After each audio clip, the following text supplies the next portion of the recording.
Breaking now, who's now facing charges after a 6-year-old brings a gun to a school? 4 consecutive life sentences for a man convicted of murdering 2 couples playing cards in Enfield. No, we're not done with justice yet. Why the daughter of one of the victims believes this case is not over yet. Plus, the 6 new destinations you can soon fly directly to out of RDU. When we'll see the rain roll in, when it will be the heaviest, and the temperature plunge we'll see behind it. The unique way a Duke basketball player from Turkey is raising money to help victims in his home country after a devastating earthquake last week. Why he felt called to do something and how you can still help.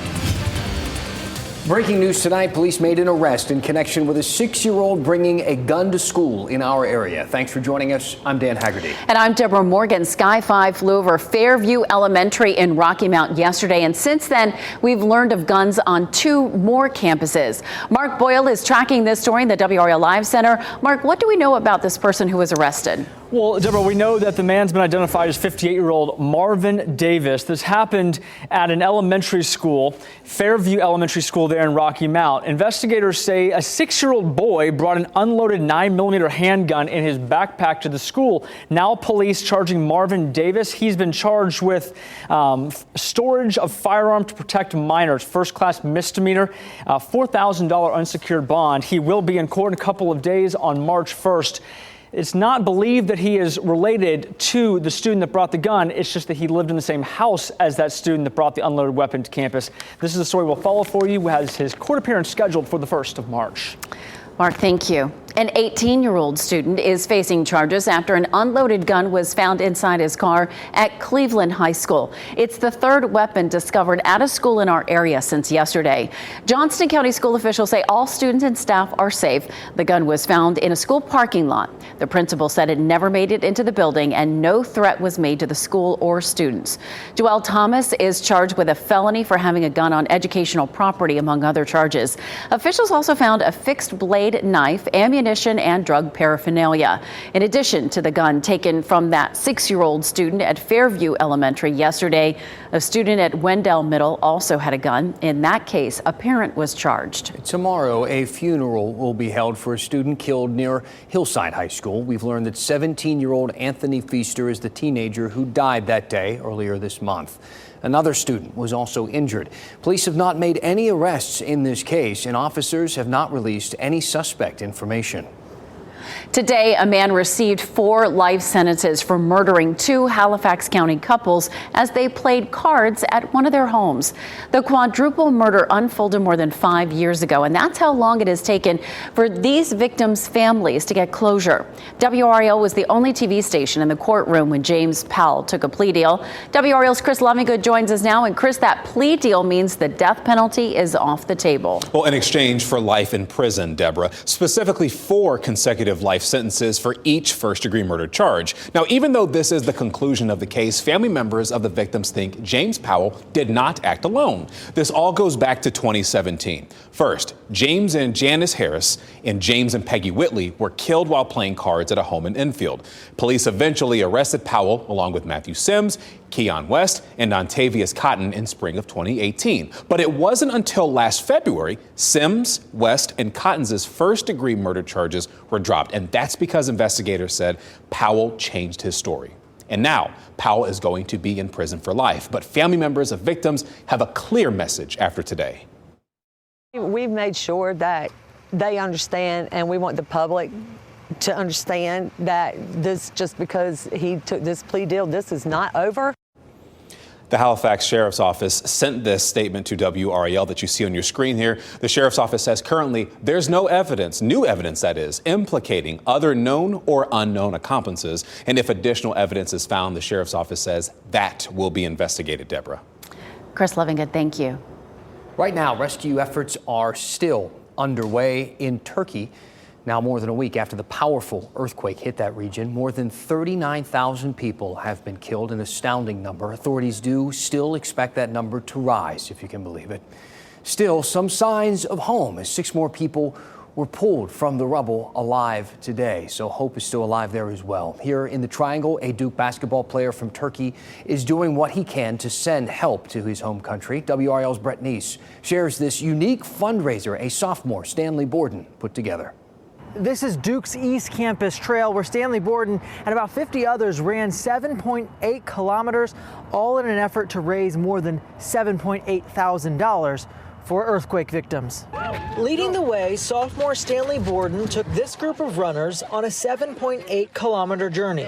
That's just under 5 miles. Borden is also leading an effort to help his home country. The fact that we've been able to do it at all and have this turnout has been, it's awesome. After making sure his family was okay after last week's earthquake, Borden knew he had to do more. The 20-year-old approached Duke University staff to help him organize a fundraising effort. Even if no one from my family is injured or has died, it's almost like I'm not there again when something big is happening. And that for me made me feel this year like I want to do something. I want to get something done. Borden says he's overwhelmed by the support his fellow students have showed him. I think it's a beautiful message to see everybody come out to help people thousands of miles away. You know, people that they don't know their names and everything else. It's just people. Even people who are not students ran today. Josie Pegg drove over an hour and a half to take part. You know, the earthquake was so devastating to so many people, and it's great that this young guy is out here just doing whatever he can to, help people who, are in need. So far, Borden has raised a little over $5,500. So if you want to help him get to that $7.8 thousand goal, you can still do that. You can donate online. We'll have a link to it on this story on WRAL.com. In Durham, Brett Neese, WRAL News. Great to see all those people turn out. Well, tonight we're taking an inside look at one of Avelo's Airlines planes after its move to Terminal 1 at RDU. Breeze Airways will also be taking off for the first time from RDU. It's the 4th airline to be added to RDU's lineup in 2022, joining Avelo, Iceland Air, and Bahamas Air.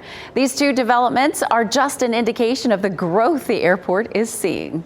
Carriers are starting to look at this market and are putting tremendous amount of assets in terms of aircraft.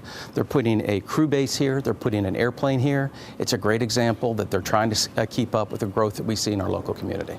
Tomorrow, the Airport Authority also has a meeting scheduled. At their last meeting, they discussed possible plans to address growth and expansion. All right, we got a live look at the radar behind us here. Just a moment ago, I was staring at this thing, and Kat was off camera, and I caught her looking at me like, what is this guy? Because I was staring. I'm trying to figure out, Kat, what does all this mean?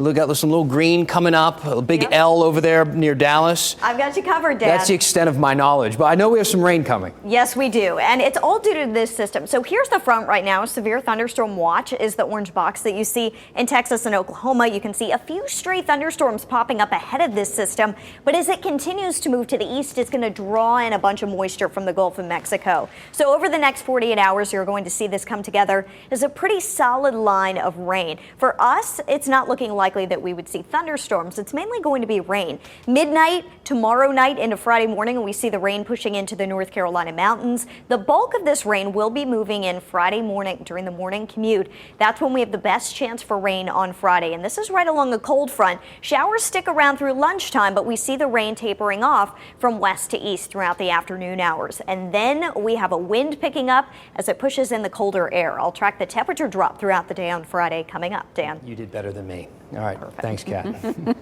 Only on WRAL, Raleigh developer John Kane is sharing his vision for the future of North Hills. Right now, construction crews are working on 2 office buildings and an apartment building where the JCPenney department store stood until 2021. That was the last remaining part of the indoor North Hills Mall, which Kane demolished 20 years ago. I can't believe it's been that long. This latest redevelopment project is Kane's largest, totaling about $350 million. Getting residential on this side of the street, on where the old mall was, is really important to us, and getting more office on top of retail here is very important because we've been mostly a retail kind of an operation here. Kane tells WRAL he may wait a while longer to come back to the Raleigh City Council with a request to rezone land within North Hills to allow taller towers. That rezoning started more than a year ago, but has been on hold since 4 new members joined the council in December. A study ranked not 1, not 2, but 3 cities in North Carolina as the fastest growing in the U.S. 2 of them right here in our area. We can tell you which places have been labeled as boom towns coming up. Plus. Small businesses say the economy right now is topsy-turvy. I'll show you how a program is helping Black-owned businesses right now with funding and mentorship.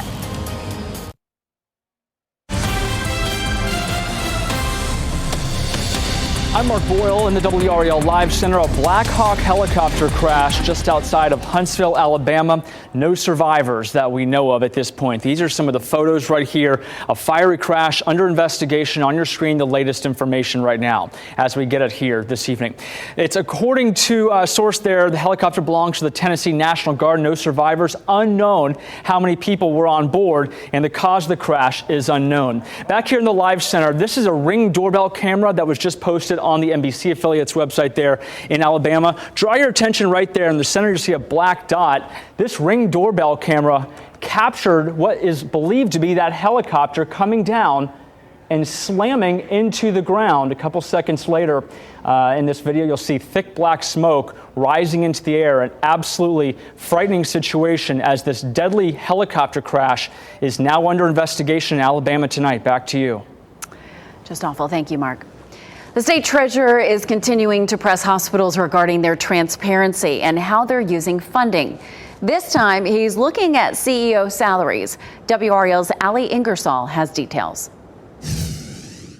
State Treasurer Dale Folwell's office released a 144-page report today, analyzing executive salaries across the state's 9 largest hospital systems, including WakeMed, Duke, and UNC. Something's wrong with healthcare in this state. Through records, requests, and analyzing public financial information, the report found that these systems paid 11 current or former CEOs a total of $38.7 million in 2019, which equated to enough money to pay more than 570 registered nurses. That's the same year that these systems also saw salaries surge. Have the courage to tell people what you make. The North Carolina Healthcare Association released a statement in response to the treasurer's report, pointing out several places they feel the report falls short, like recognizing how systems stepped up during the pandemic. In part saying, quote, "The report fails to provide important context on significant challenges facing health system and hospital executives, challenges that demand they act fast, think outside the box, make difficult and high-stakes decisions." Folwell says his relationship with that association isn't improving, but he's hopeful they'll increase their transparency when it comes to pricing and pay. We agree that doing right's rarely wrong, and we're trying to figure out what's right, get it right, and keep it right. For WRAL News, Ali Ingersoll, Raleigh. To read the full report and see the statement from the association, visit WRAL.com. Numbers are down across the board in North Carolina, which is good. New numbers now from the state showing COVID in wastewater down 55% from last week. Overall cases reported being down 9% as well. The U.S. Department of Agriculture will provide $25 million to Wilson County to get this, convert poultry litter into energy. That means taking things like feathers, leftover feed, and even bird droppings and using that to create energy. The proposed facility would be able to power, they say, up to 16,000 homes. Some Triangle-based businesses are getting a boost this month. The Coalition to Back Black Businesses is giving $5,000 grants to 4 local businesses. WRAL's Monica Casey spoke with the small business owners about what this means for them. Business owners tell me the last couple of years have been challenging. They use these grants for rent, staffing, and to give back to the community. Nubia Harris is the owner of an education law firm working with students on special education matters. And they need us, and they need people who can speak for them, who are knowledgeable about the law. She tells me the grant has allowed her firm to take on more pro bono cases. In the pandemic, discretionary income is limited for families, right? So they're not able to afford litigation, but some of them need to be in litigation. It's still dicey, the economy's still topsy-turvy. Michael Wingfield owns Wolf Fit Raleigh. His business also received a grant from the Coalition to Back Black Businesses. What I love about owning a small business is the beautiful people in the community that actually want to help make your business successful. And in turn, they find that there's value in what you do. The coalition awarded $1.62 million in grant funding to more than 300 businesses across 34 states. Harris says supporting Black businesses ensures all voices are heard. Sometimes it helps to have someone that looks like you across the table.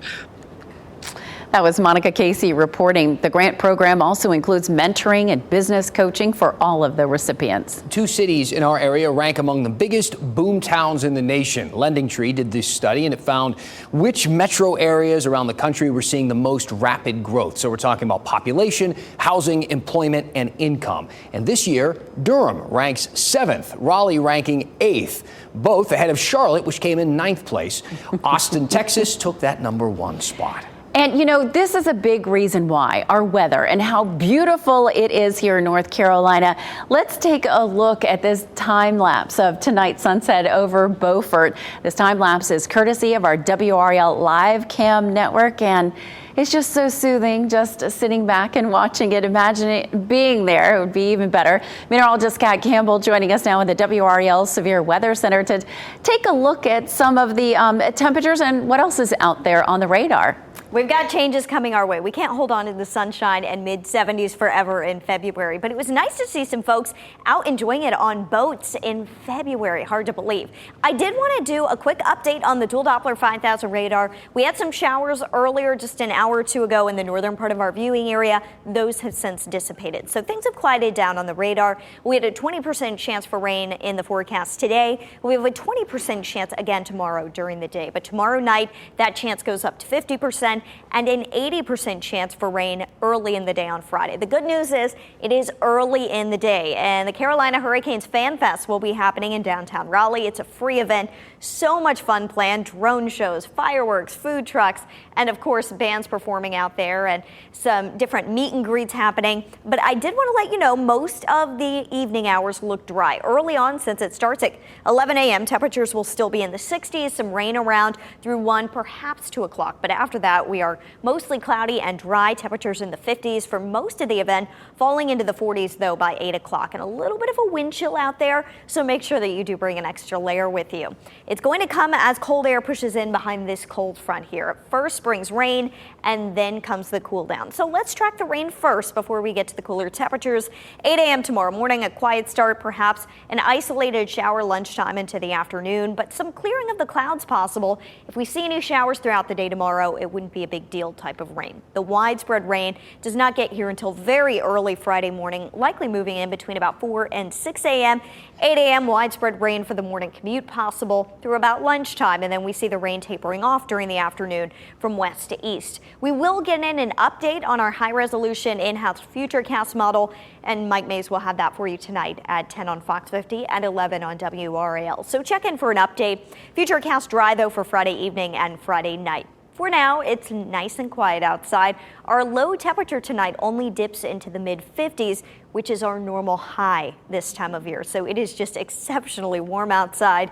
Heading out tomorrow morning to get some exercise. It'll be much better than Friday morning to get your exercise. 56 at 6 a.m. By 10 a.m., it's already 67 degrees. Mostly cloudy in the morning, but then during the afternoon, we do see some peaks of sunshine, a small chance of a shower. Temperatures warm up into the mid-70s. So if you have some free time during the afternoon and evening, head out to one of our local parks. It'll be a beautiful day. We cool off, but it is only temporary. Temperatures fall throughout the day on Friday, 64, likely at midnight. Then temperatures are sliding down throughout the day, 53 on Saturday. Heading into next week, though, temperatures rebound into the 60s and even right back into the mid-70s by next Wednesday. Normal high, 55 degrees. You like that? Oh, yeah. I'll take it as long as we can. Thank you, Kat. Governor Cooper hosted a big celebration at the Executive Mansion today, and it was all for NC Central football. The first Celebration Bowl victory in program history. We'll tell you more coming up.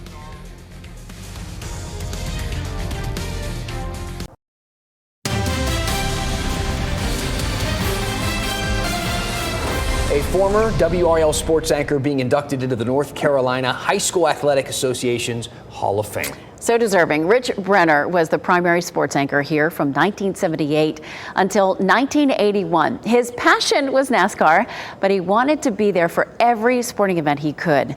Brenner died in 2012. He's the second former WRAL sports anchor to be inducted into the NCHSAA Hall of Fame. Tom Suter was honored in 2011, and Tom credits Rich for teaching him all about television.